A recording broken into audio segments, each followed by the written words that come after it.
Assalamualaikum warahmatullahi wabarakatuh. Alhamdulillahirrabbilalamin. Wassalatu wassalamu ala asrafil anbiya'i wal mursalin wa ala alihi wa sahbihi ajma'in, amma ba'du. Yang saya hormati yakni dosen pengampu matkul kewarganegaraan Al-Ustadz Humaidi SHI MHI, dan juga teman-teman yang saya cintai dan saya banggakan. Kami dari kelompok 6 ingin mempresentasikan hasil pencarian kami tentang dari hak dan kewajiban warga negara. Kami dari kelompok 6 beranggotakan yang pertama saya sendiri yakni Ali Syiham, dan yang kedua sahabati Mahmudah, dan yang ketiga sahabati Fajriyah Sa'bandiah.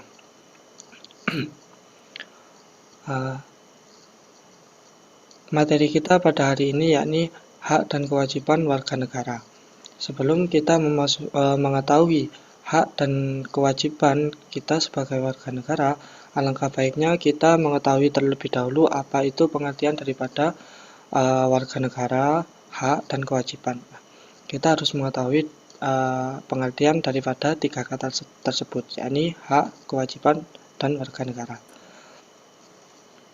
Pengertian warga negara adalah seringkali diartikan dengan orang-orang yang sebagian dari suatu penduduk wilayah yang menjadi unsur negara.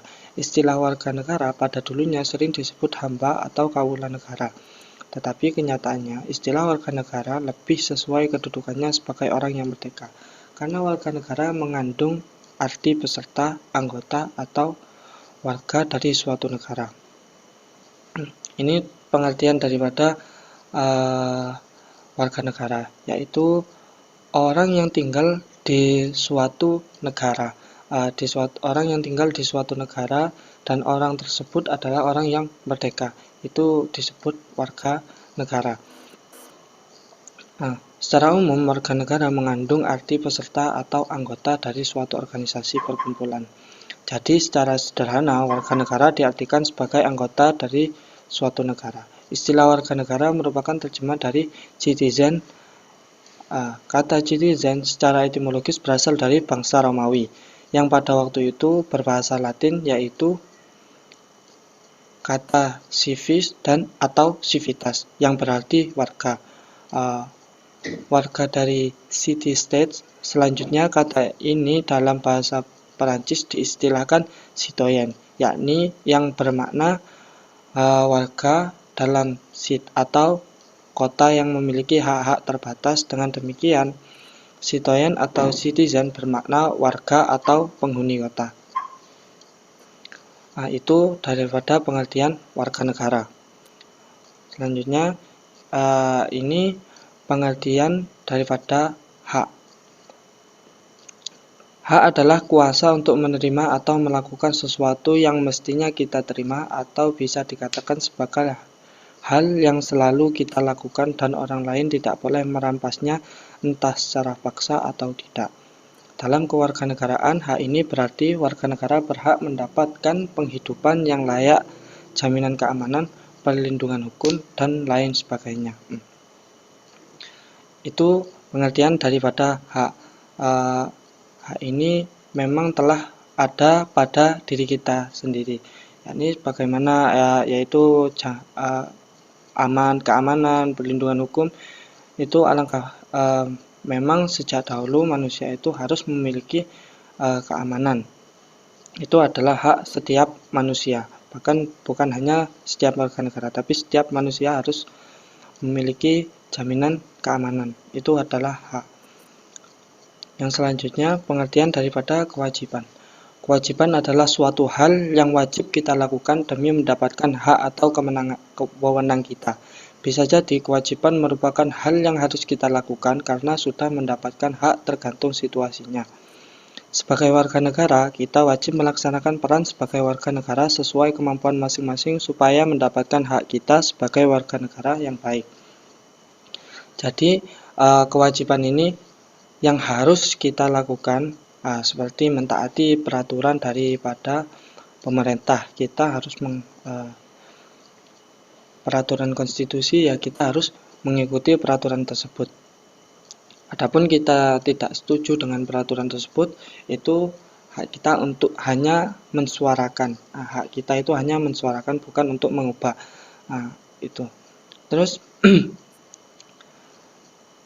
sebelum kita itu mengatakan itu hak saya, alangkah baiknya kita harus mengetahui kewajiban kita. Nanti akan dijelaskan oleh sahabat Imam Muda. Sebelum kita menagih hak, alangkah baiknya kita harus melakukan kewajiban terlebih dahulu. Contoh semisal kita harus kewajiban kita menaati pemerintah. Ketika kita sudah melakukan menaati pemerintah, ya menaati peraturan daripada pemerintah, maka kita mendapatkan hak untuk terjamin keamanan kita dan kita memiliki hukum. Kurang lebihnya seperti itu. Adapun kewajiban warga negara dan hak-hak warga negara itu apa saja, kita lanjutkan kepada saudari kita, yakni saudari Mahmudah. Untuk saudari Mahmudah, monggo.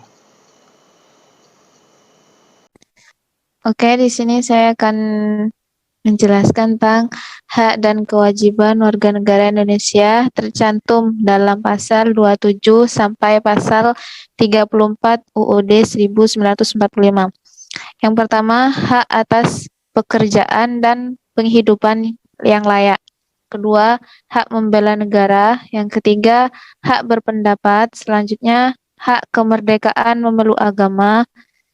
Hak mendapatkan pengajaran. Selanjutnya, hak untuk mengembangkan dan memajukan kebudayaan nasional Indonesia.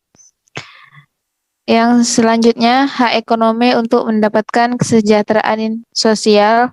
Yang terakhir yaitu hak mendapatkan jaminan keadilan sosial. Slide selanjutnya.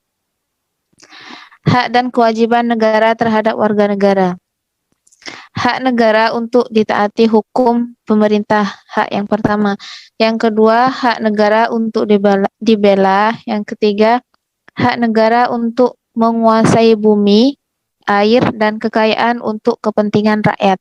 Selanjutnya, kewajiban negara untuk menjamin sistem hukumnya yang adil. Sistem hukum yang adil. Yang kelima, kewajiban negara untuk hak asasi warga negara. Keenam, kewajiban negara mengembangkan sistem pendidikan nasional untuk rakyat. Selanjutnya, kewajiban negara memberi jaminan sosial. Yang terakhir, kewajiban negara memberikan kebebasan beribadah. 2, yaitu kewajiban warga negara. Jadi kewajiban warga negara yang pertama itu kewajiban mentaati hukum pemerintah. Yang kedua, kewajiban ikut serta dalam upaya pembelaan negara. 3, wajib menghormati hak asasi manusia orang lain. 4, wajib tunduk kepada pembatasan. 5, wajib ikut serta pertahanan dan keamanan negara. Status kewarganegaraan. Status sendiri ialah sebuah kondisi maupun kedudukan seseorang atau suatu badan, bisa juga yang lainnya, memiliki hubungan dengan suatu hal. Dalam hal ini yaitu negara. Sedangkan kewarganegaraan ialah keikutsertaan seseorang menjadi anggota di dalam sebuah kendali lingkungan politik negara. Dapat disimpulkan, pengertian status kewarganegaraan ialah kedudukan warga negara dalam negara yang memiliki keterkaitan secara hukum dengan sebuah negara, atau dapat diartikan ikatan antara warga negara yang menimbulkan sebuah hubungan yang saling memiliki keterkaitan dalam pemenuhan hak dan kewajiban, begitu juga sebaliknya. Selanjutnya akan dilanjutkan oleh Mbak Fajriah. Baik, terima kasih. Di sini saya akan melanjutkan materi dari status kewarganegaraan. Dalam status kewarganegaraan ada dua aspek mendasar yang berhubungan dengan status kewarganegaraan seseorang. Yaitu yang pertama ada status dalam hukum. Status kewarganegaraan seseorang dalam aspek hukum ialah kedudukan seseorang sebagai warga negara di mana kedudukannya disahkan secara hukum atau legal yang berlaku di negara tersebut. Yang kedua yaitu status dalam sosial. Status kewarganegaraan seseorang dalam aspek sosial ialah merupakan kedudukan seseorang sebagai warga negara yang kedudukannya diakui secara sosial, namun belum memiliki kekuatan hukum atas status tersebut. Selanjutnya, tata cara serta ketentuan memperoleh status kewarganegaraan. Nah, menurut tata cara serta ketentuan-ketentuan dalam memperoleh status kewarganegaraan, terdapat dua cara yang biasanya digunakan, yaitu cara yang pertama ada sel-sel aktif. Nah, yang dimaksud dari sel-sel aktif yaitu seseorang yang menginginkan menjadi anggota suatu negara, maka dia secara aktif melakukan upaya-upaya hukum yang berlaku di negara tersebut, atau naturalisasi biasa. Misalnya seorang bule berkewarganegaraan Inggris yang memutuskan untuk menjadi warga negara Indonesia, maka dia wajib mengurus administrasi untuk pengakuan dirinya sebagai orang Indonesia dengan bukti KTP atau kartu tanda penduduk. Nah, cara yang kedua yaitu sel-sel pasif. Nah, sel-sel pasif ini merupakan seseorang yang tanpa melakukan upaya hukum tertentu, tapi dia telah mendapatkan status kewarganegaraan di suatu negara atau dengan sendirinya dianggap menjadi warga negara atau naturalisasi istimewa. Misalnya, atau bisa diberi contoh saja, adanya seorang ilmuwan yang awalnya berkewarganegaraan Jepang, tapi yang ilmuwan tersebut memberikan banyak kontribusi dalam proses kemerdekaan Indonesia. Kemudian atas dasar itulah pemerintah memberikan status kewarganegaraan tersebut kepadanya. Dalam sel-sel pasif ini, seseorang diberikan hak untuk menolak kewarganegaraan yang diberikan oleh negara atau pemerintah, atau biasa yang disebut hak repudiasi. Nah, untuk sedangkan tadi yang sel-sel aktif, juga dalam sel-sel aktif ini seseorang diberikan kebebasan untuk memilih kewarganegaraan sesuai keinginannya sendiri. Nah, ini disebut dengan hak opsi. Selanjutnya yaitu asas kewarganegaraan Indonesia untuk menentukan status kewarganegaraan. Asas kewarganegaraan yaitu dasar untuk menentukan atau menggolongkan seseorang menjadi anggota di suatu negara dengan ketentuan-ketentuan tertentu. Menurut asas kewarganegaraan yang dianut di negara Indonesia, ada beberapa cara dalam menentukan status kewarganegaraan seseorang, yaitu ada 4. Yang pertama, ada asas ius sanguinis, yaitu hubungan darah.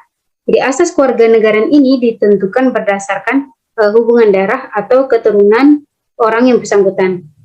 Misalnya, seseorang dilahirkan di negara A, sedangkan orang tuanya berkewarganegaraan negara B, maka ia adalah negara B, karena orang tuanya merupakan dari negara B. Jadi jadi berdasarkan asas ini, kewarganegaraan anak selalu mengikuti kewarganegaraan orang tuanya tanpa memperhatikan di mana anak itu lahir. Nah, ini asas ius sanguinis.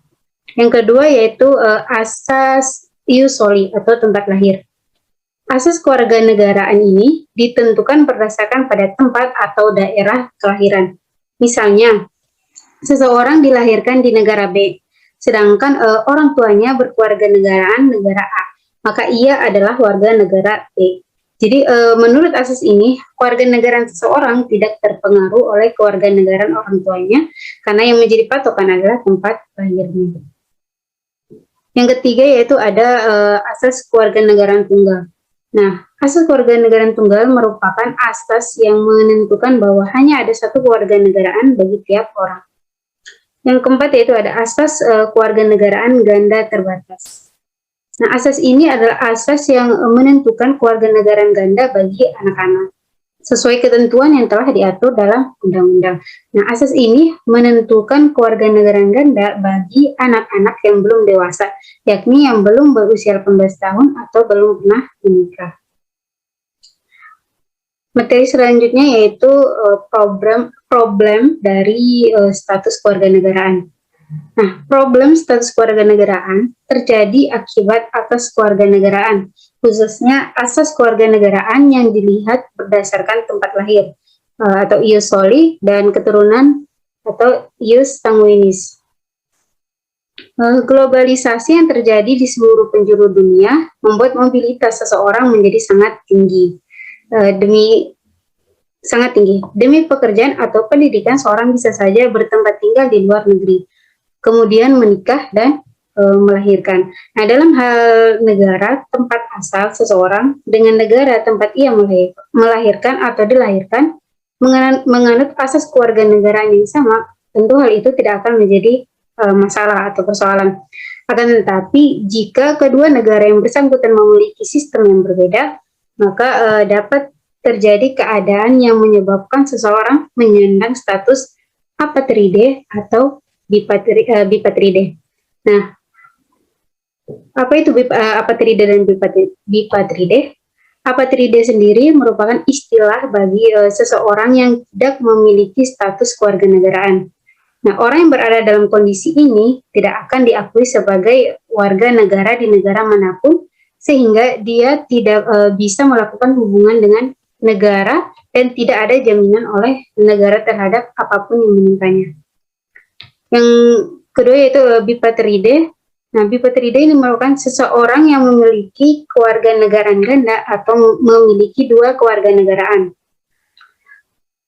Orang yang berada dalam kondisi ini, ia akan memiliki peran ganda serta memiliki hak dan kewajiban ganda, pula dari dua negara yang mengakui sebagai warga negara. Sekian materi dari saya. Saya kembalikan kepada moderator. Sekian dari kami, mungkin hanya itu yang bisa saya sampaikan. Untuk teman-teman yang masih bingung, nanti silakan tanya di grup Atkul di WA. Nanti insya Allah yang bisa kami jawab, insya Allah kami akan jawab. Oke, kurang lebihnya mohon maaf. Wallahul muwaffiq ila aqwamit thariq. Wallahu musta'an wa alaihi tuklan. Wassalamualaikum warahmatullahi wabarakatuh.